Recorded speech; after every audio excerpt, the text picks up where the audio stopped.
دشمنوں کے وار سے بچاؤ کے لیے یہ وظیفہ بہت زیادہ مفید ہے۔ اگر کسی شخص کو دشمن کا سخت خطرہ ہو کہ دشمن اس کے اوپر کسی بھی وقت وار کر سکتا ہے، دشمن اس کو نقصان پہنچا سکتا ہے، تو اسے چاہیے کہ وہ یہ وظیفہ کرے۔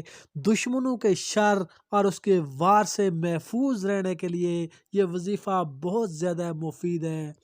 فجر کی نماز پڑھنے کے بعد جو ہی آپ فجر کی نماز کا سلام پھیریں گے تو آپ نے اسی جگہ پر بیٹھنا ہے اور اسی جگہ بیٹھ کر 25 مرتبہ آیت الکرسی پڑھیں اور اس کے بعد اللہ تعالیٰ سے دعا کریں، اور پھر یہی عمل آپ نے مغرب کی نماز کے بعد آپ نے کرنا ہے۔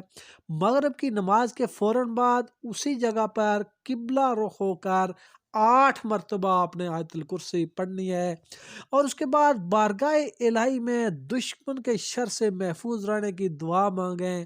انشاءاللہ تعالی دن یا رات کے کسی بھی حصے میں دشمن اس شخص کو نقصان نہ پہنچا سکے گا، دشمن نقصان پہنچانے کی ہمت نہ کرے گا۔